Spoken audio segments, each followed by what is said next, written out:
Привет, друзья! У нас сегодня яркий солнечный день, на улице чуть-чуть припорошил асфальт снежок, но я думаю, скоро это все растает, потому что невероятно солнечно и тепло. Хотела выйти в прямой эфир и создать с вами живое общение, наконец-то, но что-то подкачал интернет, поэтому записываю видео на другую тему. Давайте немножко новостей канала. Каждую субботу или воскресенье мы будем смотреть типографику с прекрасным мастером Олей. Мы выходим в совместные эфиры для того, чтобы рассказать о особенностях работы, продвижения, общения с клиентами в сфере бьюти. Это будет интересно бьюти-мастерам, если вы работаете в этой нише. Приходите, девчонки. Также можно приходить на наши эфиры, они проходят в Инстаграм. Олину страничку я оставлю внизу в описании. Если у вас есть вообще либо какие вопросы, если вы, например, коуч или хотите быть популярным психологом или что-то в этой нише связано с инфопродуктами, в общем, вам нужна подсказка, вы человек, который работает в интернете, вы хотите узнать что-то нестандартное, приходите на наши эфиры или оставляйте вопросы под этим видео или под записями наших эфиров. Поэтому не удивляйтесь, сейчас я взяла бьюти-сферу себе в разбор. Также буду разбирать сферу психологии. Возможно, со временем подключатся и какие-то другие ниши, но поскольку сама я работала в шоу-бизнесе, сейчас я работаю в сфере менторства и продюсировала Олю когда-то, то я считаю, что могу делиться своим живым опытом и рассказать вам именно о том, что работает. Потому что я сама очень много времени, я думаю, вы меня сейчас поймете, потратила на то, что смотрела маркетологов в интернете, которые рассказывали о том, как правильно. Я пыталась сделать так, но работали у меня совсем другие вещи. И потом свою теорию я вложила в умы людей, которые продвигаются в своих подопечных, в своих консультантов, и я сейчас смотрю на них, и они подтверждают то, что мои идеи работали. Я не скажу, что они какие-то уникальные, но они противоположны тем, которые продиктованы нам, гуру, очень известными, популярными людьми. Я не буду называть имена, я думаю, вы знаете. Вот зайдите на любой маркетинговый канал в инфосфере, вы услышите плюс-минус одно и то же. Ребята, если вы хотите думать о деньгах, если вы хотите думать о бизнесе, а не смотреть бесконечные ролики, нужно действовать иначе. Потому что эти люди говорят вам какие-то очень простые, банальные вещи. Они подходят для, может быть, начинашек. В любом случае там бизнеса не будет никак. Поэтому вам нужно мыслить как предприниматель, действовать как бизнесмен и эти вещи пытаться транслировать в интернет так, как будто вы имеете реальный офлайн-бизнес.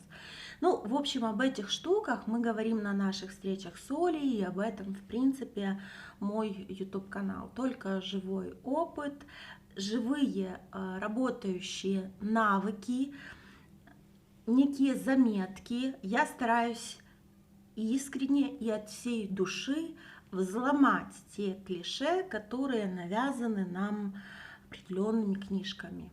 И вообще штука продвижения, маркетинга в интернете, творчество, особенно людям творческим тяжело, она постоянно меняется. То есть она как река. Есть какие-то модные тенденции, в них нужно успевать заходить, а есть то, что в принципе не работает, либо работает какое-то очень непродолжительное время, а потом это все приводит к выгоранию.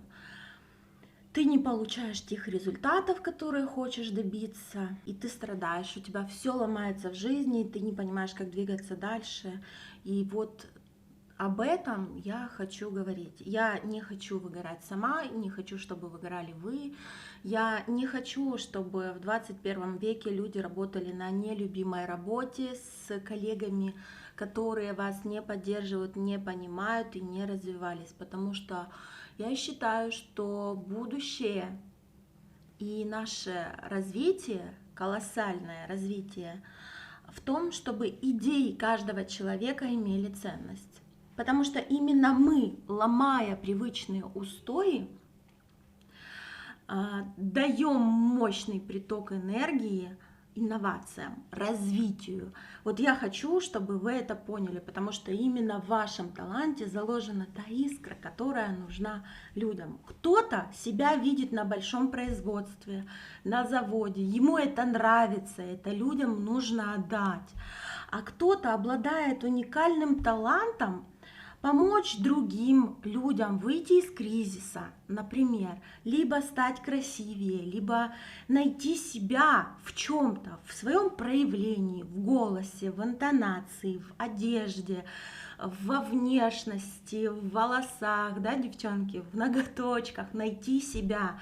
Потому что нам постоянно говорили, нельзя, это не так, либо надо только так. Нам ставили какие-то рамки, ограничения, а мы смотрим на тех людей, которые крутые, свободные, мы восхищаемся ними, хотя могли бы быть не хуже, чем они. Так, ну это была моя полемика, простите меня, если дослушали до этого места, хочу сегодня поднять тему продюсирования и менторства. Что такое продюсирование? Это когда приходит к тебе, либо ты нанимаешь к себе в команду коммерческого директора, который занимается твоим продвижением. У него есть связи определенные в средствах массовой информации, с рекламщиками, с рекламными агентами. Он может тебе правильно настроить все твои сайты, странички, выстроить твою стратегию, то есть поработать с маркетологами. Это может быть универсальный специалист, который делает все собственными ручками, а может быть руководитель команды, который уже приходит со своими людьми к тебе, либо этих людей нанимает, чтобы тебе помочь. Если вы, допустим, заканчивали курсы по самопродюсированию у разных лекторов, которые рассказывали вам о продюсировании, у них отличается плюс-минус подход. Кто-то учит самопродюсированию, кто-то учит работать с командой. В любом случае вы попадете на человека, конкретно на продюсера, у которого свой взгляд на вот это вот все. Но за словом продюсер я хочу, чтобы вы понимали, скрывается понятие в нашем образе именно директора проекта. То есть это человек-хозяйственник, который приходит и знает, как все правильно настроить. С продюсерами в инфоиндустрии, либо в каких-то других сферах достаточно оказалось тяжело, потому что сам продюсер – это явление культуры, явление из шоу-бизнеса. Там человек приходит с деньгами, вкладывает в своего продюсируемого, в свою звезду, полностью говорит ему, ты делаешь раз, два, три, четыре, пять, и не имеешь права делать ничего другого, потому что я лучше знаю, как надо. И ты обязан слушаться, ты там даже волосы не имеешь права лишний раз перекрасить, потому что вот так он тебя видит. В инфобизнесе немножечко не так. В инфобизнесе существует несколько схем сотрудничества с продюсером. Тогда, когда он в тебя, например, 100% вкладывает, это как в шоу-бизнесе, и ты имеешь только там 10-20% от всего оборота того, что ты заработал. Человек, с которым вы работаете 50/50, и человек, которому ты платишь процент от своего дохода. То есть это абсолютно разные формы сотрудничества, и, соответственно, от того, как распределяется бюджет по вашему договору, будет зависеть и твой результат. Ну и, конечно, ваши отношения, потому что если человек в тебя полностью вкладывал, продюсер, в тебя финансы и свои связи, все шло 100% от него, то может случиться так, что после завершения вашего сотрудничества ты не будешь иметь права ни на свои материалы, ни даже на свое имя. Ну, в общем, все эти истории мы знаем из шоу-бизнеса. Почему тяжело это приживается в инфоиндустрии? Потому что продюсер, который приходит уже на готовый проект, помочь ему вырасти, либо начинает контролировать все и ломает то, что работало, либо если он приходит на совсем маленького человека, то тут могут возникать и конфликты, и скандалы на самом начале пути. Он начинает настраивать свой путь, продюсируемый может словить где-то там звездочку. Вот. И если продюсер недостаточно имеет технических связей, то есть он не готов 100% контролировать все, то, вероятно, у него нет инструментов, которыми он может проконтролировать своего подопечного. О чем я говорю? О том, что когда продюсер приходит в проект, он должен настроить полностью тотальный контроль над всеми заказами, которые вам приходят. Это значит, что ваша страница в Инстаграм уже не ваша страница в Инстаграм.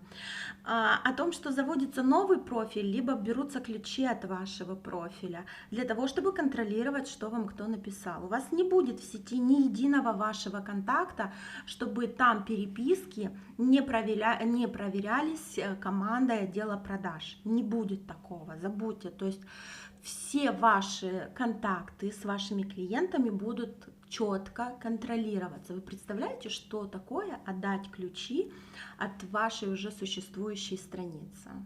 Ваш сайт будет тотально... То есть вы ничего не сделаете там самостоятельно, вы не увидите ни одного клиента. Все будет, вы тоже будете это видеть, но все будет закрыто. А вы скажете, ну, я так не согласен, я хочу какую-то другую форму сотрудничества. Ну, в таком случае вы также станете на процент от дохода, и, например, через вашу страницу в Инстаграм вы уже не сможете вести никакое общение, то есть она будет закрыта и будут опять же созданы новые профили. Ну, нету никаких вариантов, то есть человек, который вас продюсирует, будет иметь либо процент с вашего сайта, либо каким-то образом будет контролировать ваши другие источники трафика. Вы скажете, ну окей, пусть контролирует, мне же свободнее, мне же так лучше. Вам может не понравиться то, как это происходит, и в какой-то момент вы скажете, ну мы и сами с усами, если бы не было там меня, то и продюсер бы этот ничего не заработал. Ну, в общем, тут такая очень крепкая связка, крепкая в том плане, что она хорошо должна держать за горло человека, которого продюсируем, и крепкая настолько, что продюсируемый должен быть счастлив от того, что это так происходит. В других случаях будет скандал. Если продюсер заходит на условиях дружбы, искреннего сотрудничества, то, скорее всего, когда пойдет поток дохода, его сольют и заблокируют. Вот представьте себе, нету честности никакой, не верьте в это. Поэтому, на мой взгляд, схема с инфопродюсированием не работает. Ты либо сам себе мозги, сам себе голова, либо ты ходишь на бесконечные консультации к маркетологам, психологам, коучам. И вот этот вот поток, он никогда не прекращается, потому что ты выходишь на новый этап, у тебя создаются какие-то проблемы, ты должен их очень быстро решить, ты не знаешь, что с этим делать, либо не испытываешь уверенности. Ну, как бы мы же не обладаем все знаниями и опытом продажников, режиссеров, маркетологов, в общем, очень много специалистов, рекламщиков, которые вот точно знают, как сейчас нужно в этом объявлении поставить заголовок, какой сделать картинку, креатив. Мы не знаем этого, поэтому нам нужно получать постоянные консультации. И я бы сказала, что для человека, который хочет увеличить свой доход, который занимается интернетиком не для того, не потому, что ему это очень супер как нравится, а потому что для него это интересный способ заработка, он хочет продвинуть свой талант, построить личный бренд, еще и денег на этом поиметь. Для него реальный вариант – это взять себе специалиста, который по душе, на условиях менторской поддержки. Чем отличается коуч от ментора? Коуч – человек, которому это такой полупсихолог, который не имеет опыта в продвижении, скажем так. Вы к нему приходите, и коуч будет работать с вопросами. Он будет вам задавать вопрос: ну как вы видите эту ситуацию? Вы скажете: блин, у меня проблема, у меня все горит, не так, люди не приходят, охваты там туда-сюда. Он скажет: ну в чем вы видите решение этой проблемы? Давайте придумаем несколько вариантов. Вы придумаете сами несколько вариантов, он запишет это все на листочек, и он скажет вам: давайте мы с вами через неделю встретимся, вот, и вы мне скажете, что у вас получилось. То есть этот человек просто будет, вы будете об него думать, он будет давать вам какие-то намеки на то, как найти несколько вариантов решения этих вопросов, вот, но не будет давать никаких готовых советов. И, возможно, он вас все так же отправит к маркетологу, рекламщику, в общем, и вы уже будете иметь там 20 человек команды, которым нужно оплачивать их работу. В общем-то, бизнес превратится в сплошную череду инвестиций. Что такое менторская поддержка? Вот я рассказывала про коуча. Ментор – это человек, который имеет опыт в том деле, о котором он говорит. Я имею опыт и свой, и чужой. То есть я знаю, как это бывает, и знаю, какие действия к каким результатам приводят. Поэтому мне есть о чем рассказать на менторской поддержке. Менторская поддержка включает также функции коуча, когда мы работаем с вопросами, с решениями, со стратегиями критического мышления, то есть мы прогнозируем дальний результат. И поскольку менторские индивидуальные встречи у нас будут проходить 4 в месяц, то есть еженедельный индивидуальный созвон, во-первых, вы не спрыгнете с крючка, ни в коем случае, вы все равно придете ко мне на консультацию, расскажете, как у вас дела. Второе, вы знаете, что через неделю вам нужно будет подготовить какие-то итоги, и вы знаете, что вы заплатили за эту поддержку. Если вы придете и скажете: ну я ничего не сделал, ну я вам ничем не могу помочь, а деньги вы уже заплатили. Поэтому вам придется трудиться, это вас дисциплинирует, и в плане поддержки, вот сколько она вам будет нужна, столько вы можете ее и получать, вы выведете свой уникальный рецепт, который будет работать только у вас.